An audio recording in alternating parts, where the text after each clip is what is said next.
Bring her to me. "Bring her to me," said the Italian Mafia boss when he saw her alone in his restaurant. "Have you ever made a wrong turn that completely changed your life? Today, I'm going to tell you the incredible true story of Maya Rivera. Maya Rivera had always been careful with directions.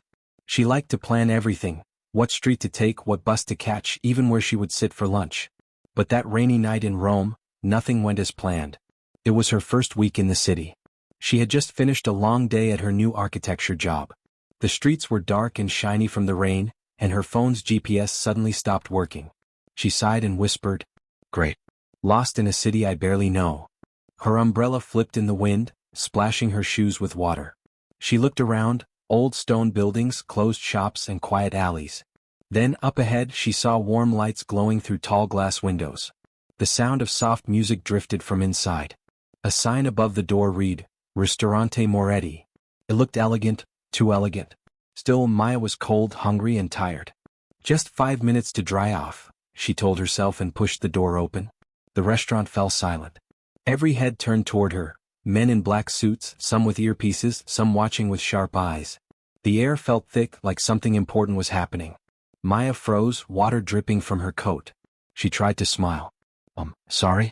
I think I came to the wrong place." From the far end of the room, a man sat alone at a large table. His suit was black, his tie dark red, his hands resting calmly on the table. His eyes, deep, unreadable, found hers instantly. He leaned slightly toward the man beside him and said something quietly in Italian. Maya couldn't hear the words, but the man he spoke to nodded and started walking toward her.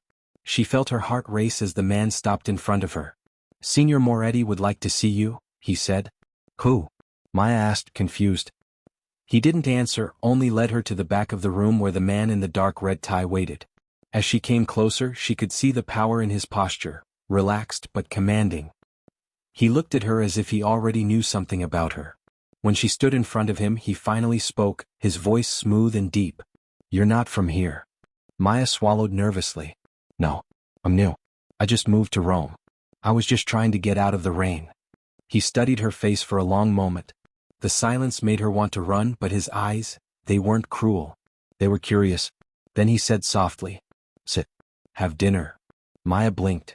"What? No, that's okay, He raised a hand slightly, and somehow she found herself sitting. A waiter placed a warm plate in front of her before she could speak again. The aroma of pasta filled the air. "What's your name?" he asked. "Maya. Maya Rivera." He smiled faintly. "Maya?" he repeated as if testing the sound. "Pretty name." "And you are?" she asked carefully. His smile faded just a little. "Leonardo Moretti." The name meant nothing to her, not yet. But in that restaurant, everyone who heard it seemed to breathe differently. A whisper passed among the men nearby. Maya didn't notice. She was too busy wondering why such a serious man would invite a stranger to dinner. As they ate, he asked simple questions. Where she was from, why she came to Italy, what she wanted to build as an architect. She answered politely, trying to ignore the strange feeling in her stomach, not fear but something else. He listened to every word, his gaze never leaving her face. It was as if he saw right through her, yet somehow she didn't want to look away. When she finished, he stood and said, "You shouldn't walk home alone tonight. My driver will take you." "Oh, that's not necessary," she began, but he interrupted gently. "I insist." Outside, as she stepped into the sleek black car, she glanced back through the rain. Leonardo Moretti stood at the restaurant door, watching her leave. For a moment the world felt still. She didn't know who he truly was, not yet. She didn't know that one small mistake, one wrong turn, had just changed her whole life. The next morning, Maya woke up still thinking about the man from the restaurant, Leonardo Moretti. Something about his eyes stayed with her.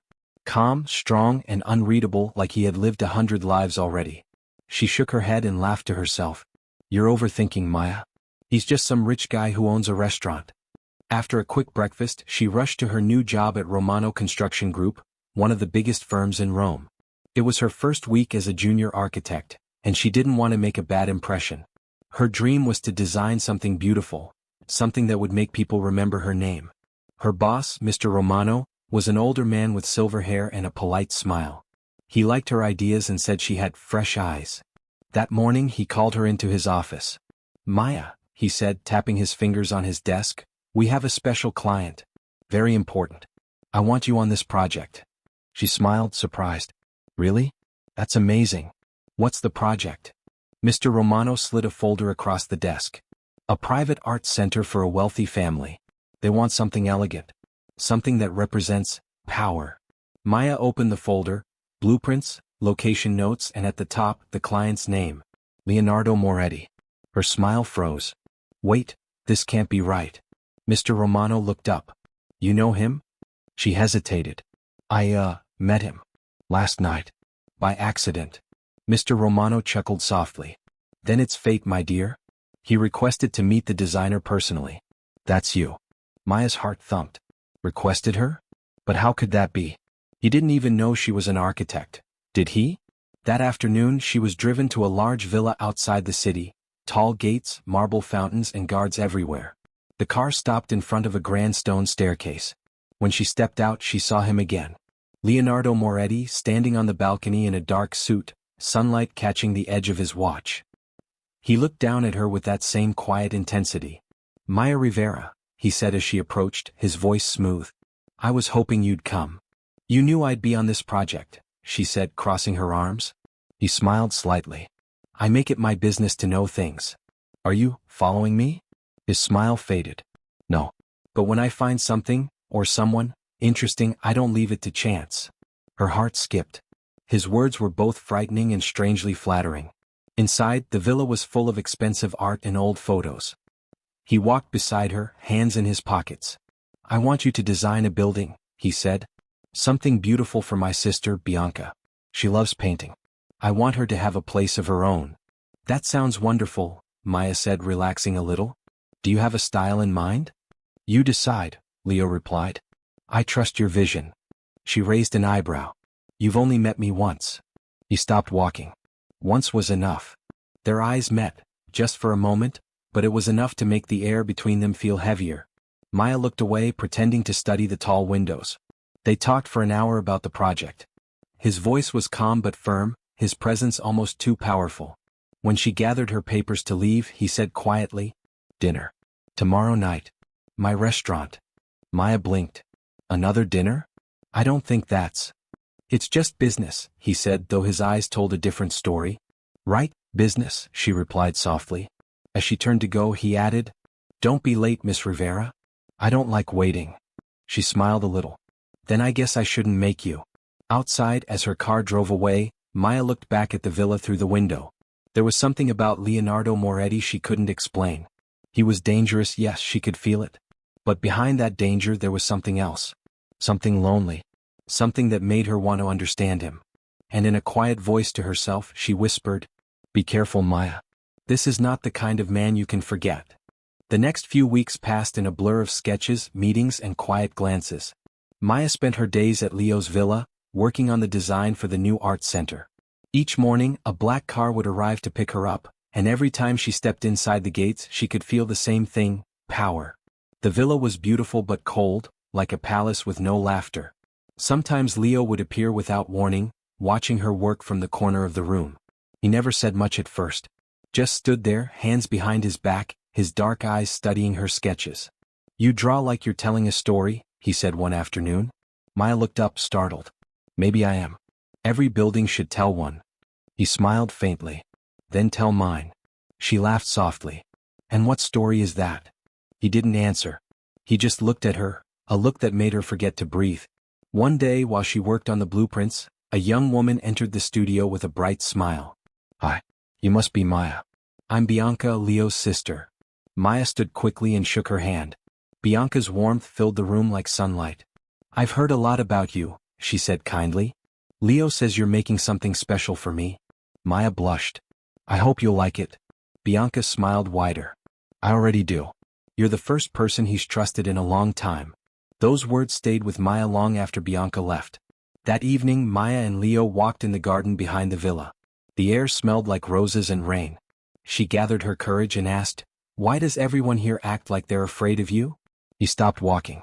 Because they should be. Maya frowned. That's not an answer.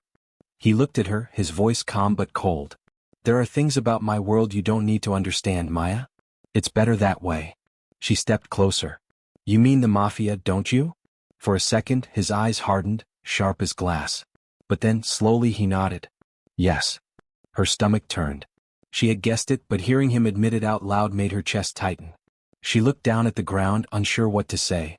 He took a slow breath. Now you know. If you're smart, you'll walk away. Maya looked up again, her voice steady. If I wanted to walk away, I would have done it already. He stared at her, silent, unreadable, then whispered, You don't know what that means. Maybe not, she said quietly. But I know how it feels to see something good in someone when everyone else refuses to look. For the first time, Leonardo Moretti didn't know what to say. That night, Leo stood on his balcony staring at the lights of the city below. His right-hand man Marco joined him. Boss, Marco said cautiously, you're getting too close to her. She's not one of us. If anyone finds out, it could bring trouble. Leo's voice was calm but firm. I know what I'm doing. With respect, sir, no one ever knows what they're doing when it comes to a woman. Leo turned his gaze toward the garden where Maya had been earlier. She's different, he said quietly. She looks at me like I'm human. Marco frowned. Maybe that's the problem. The next morning, when Maya returned to the villa, Leo was already waiting for her in the study. He looked tired, his shirt slightly unbuttoned, his expression softer than usual. Maya, he said, why aren't you afraid of me? She smiled gently. Maybe because I see more than what people say. I see a man who's lost in his own walls. He took a slow step toward her. And what if I told you those walls are made to protect people from me? Then maybe, she whispered, you just need someone brave enough to walk through them. For a moment, neither of them spoke. The world outside went quiet. The only thing that existed was the space between them, charged, fragile, and real. He reached out, touched her hand lightly and said, You don't know what you're starting, Maya? She met his eyes and replied softly, Then show me. That night, for the first time, the Mafia boss didn't sleep. And the architect dreamed of the man she should never have fallen for. The days grew warmer in Rome, and so did the air between Maya and Leo. She still came to the villa every morning to work on the art center design, but it wasn't just work anymore. Their meetings were longer now, their conversations softer. Sometimes he would stand behind her as she drew, his voice low, his breath close enough to make her heart race. You always forget one thing, he said one day looking over her shoulder. What's that? She asked, pretending not to notice how near he was. The light, he murmured. You draw beautiful walls, but you forget where the light comes in. She turned to face him. Then show me. He smiled slightly, leaning closer. Maybe one day. That evening, Leo invited her to the restaurant again. This time there were no guards staring, no whispers. Just the two of them. Candles flickered between them as rain fell outside, just like the night they met. You're not afraid of anything, he said, watching her with quiet amusement. Not true, Maya replied. I'm afraid of heights, bad coffee, and men who think they can control everything. He chuckled softly. You just described me. She smiled. Exactly. Their laughter faded into silence, the kind that feels warm instead of awkward. For a man used to power, Leo looked peaceful. When she looked into his eyes, she saw something she hadn't seen before. Not danger, not pride, but loneliness. Maya, he said suddenly, his voice softer than before. You shouldn't be here with me. She tilted her head. Why not? He hesitated. Because the things I touch don't stay safe. She didn't answer. She just reached across the table and touched his hand. For a moment he didn't move. Then, slowly, he turned his palm upward and held her fingers as if they were something precious. Later that night, Leo offered to drive her home himself. The streets were quiet, the city lights painting gold on the car windows. But when they turned onto Maya's street, something felt wrong. Leo's eyes narrowed. 2 black motorcycles were parked near her apartment.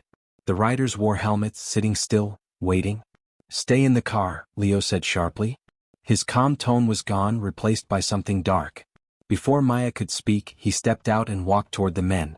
The rain started again, light but cold. She could barely see through the windshield as voices rose. Then, suddenly, movement. One of the men pulled a knife. Leo! Maya screamed. Everything happened fast. A shout, a struggle, and then Leo knocking one man to the ground. The other ran off, tires screeching as his motorcycle sped away. When Leo turned back, blood ran down his arm, but his eyes were calm, steady. He opened the car door, his jaw tight. Are you hurt? She shook her head, trembling. You're bleeding? It's nothing, he said, even though it clearly wasn't. They were sent for me, not you. He looked at her for a moment, then whispered, almost to himself, "They know you mean something to me." Back at the villa, Maya helped him clean his wound. He sat on the edge of the table, his shirt half open, breathing slowly as she pressed a wet cloth to his skin. "You should go to a hospital," she said. "No hospitals," he replied. "Too many questions." Her hands were shaking as she worked, but his didn't flinch.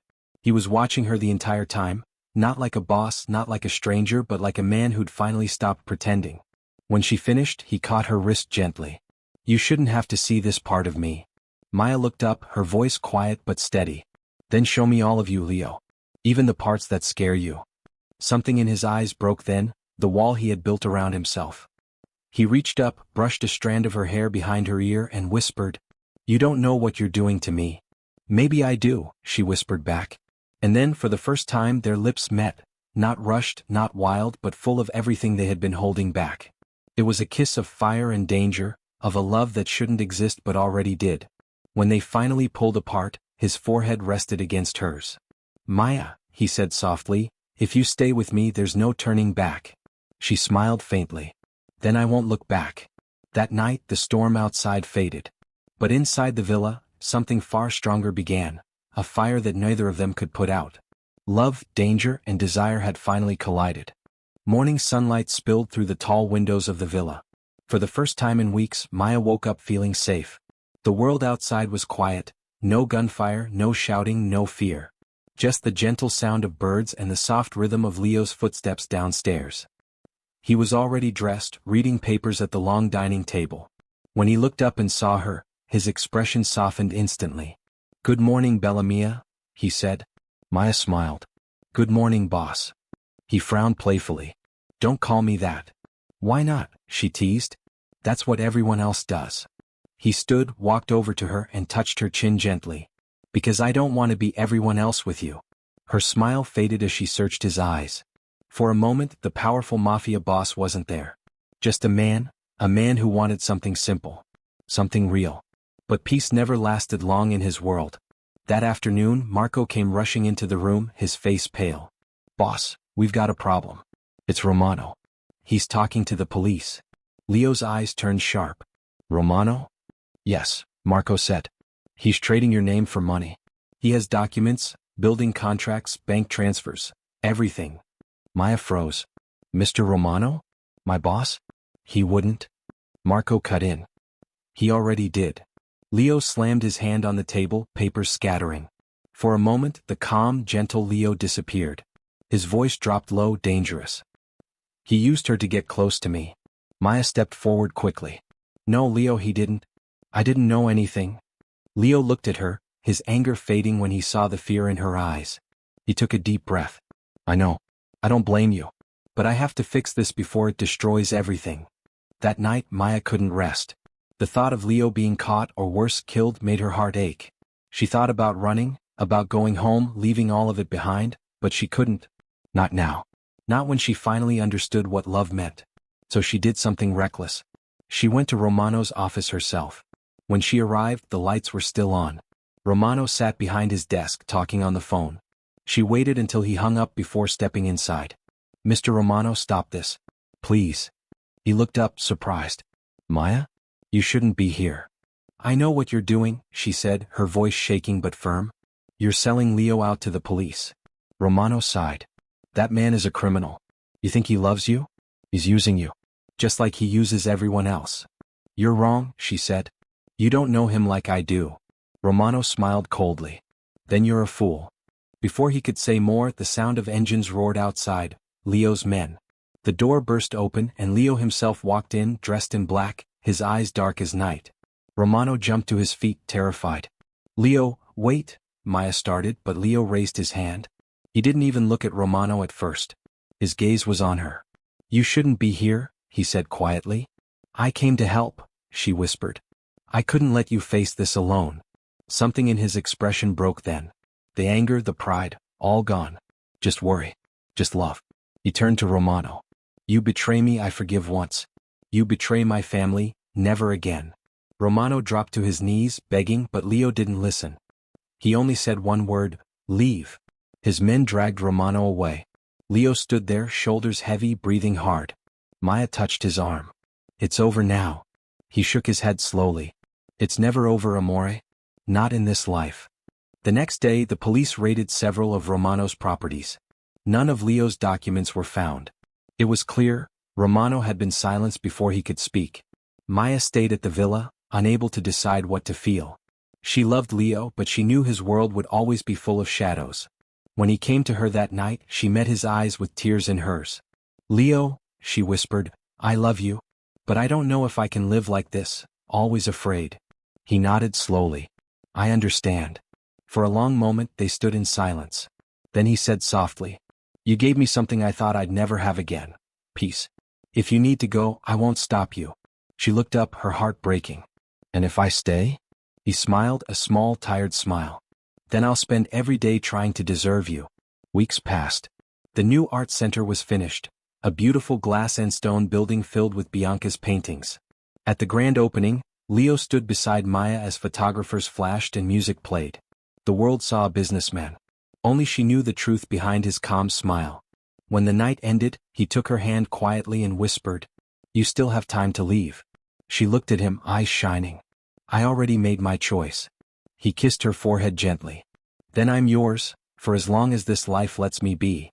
Months later, the city still whispered about Leonardo Moretti, the mafia boss who fell in love with an architect. Some said she saved him. Others said she ruined him. But the truth was simple. She made him human. And sometimes that's the most dangerous thing of all.